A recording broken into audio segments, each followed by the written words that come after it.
When clutter fills the room and your hand freezes over the first object, something strange happens. You see the cup, you see the shirt, you see the unopened envelope, you see the pile beside the chair, you see the thing you promised yourself you would move yesterday.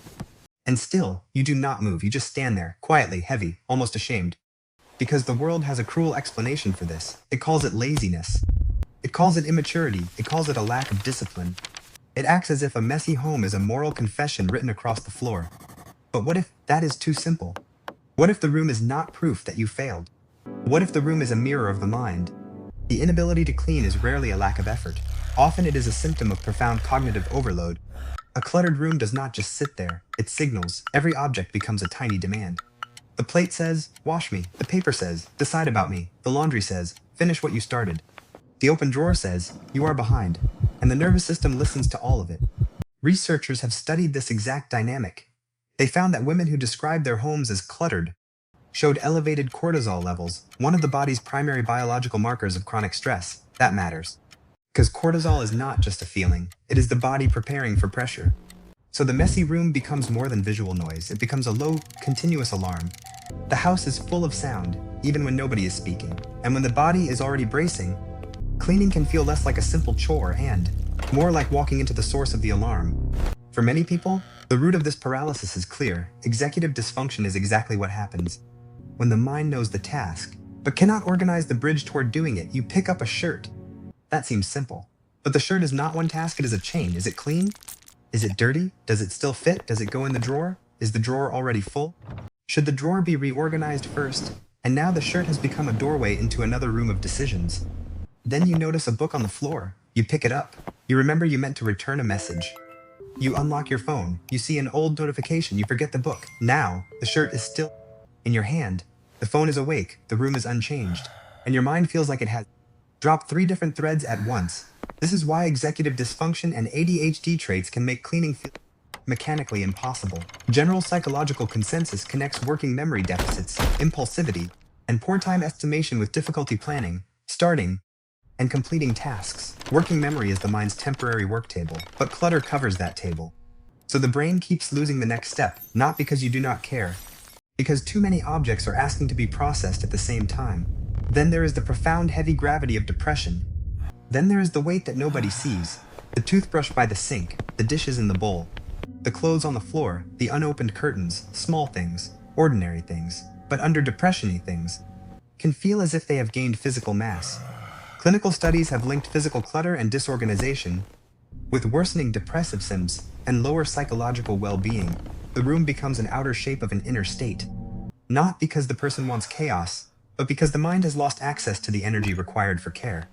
And then the room speaks back. It says, look how far behind you are. It says, this is who you are now. It says, why even begin? That is the cruel loop. The environment reflects the pain, and then the pain uses the environment as evidence. There's another hidden reason people avoid cleaning. A messy room is not always made of objects. Often, it is made of unfinished decisions. A receipt on the table. Do I need this? A box near the door. Should I throw it away? A gift from someone you no longer talk to. Does keeping it mean something? Does throwing it away mean something? A shirt from an older version of your life. Do I still want this identity? Where does it go? What if I need it later? What if I regret it? What if I start and cannot finish? Researchers have found that everyday clutter can become a physical accumulation of unmade choices, and people who struggle with decisional procrastination often experience stronger negative psychological impacts from clutter than people who make decisions more quickly. That makes sense, because every item becomes a suspended sentence. Nothing is just sitting there. Everything is waiting for judgment. The room becomes a courthouse of tiny unresolved cases, and you are tired before the first verdict. So you do not choose. You step around it, you postpone it, you promise yourself you will deal with it when your mind is clearer, and slowly, the room becomes a towering monument of delayed choices. This hesitation is fragile. It is exactly why nagging completely backfires. Someone walks in, they sigh, they point, they say, you need to clean this, and your body tightens before you even answer. Your jaw locks.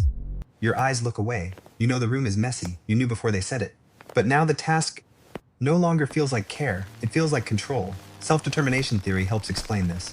When a person feels pressured, shamed, or forced into action, the mind can trigger psychological reactance, an instinctive resistance to a perceived loss of autonomy.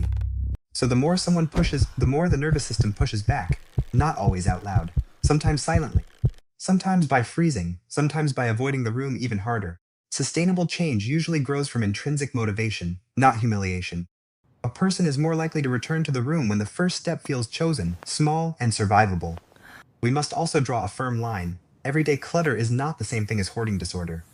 A chair covered in clothes is not automatically a diagnosis. A drawer full of old cables is not automatically a clinical condition.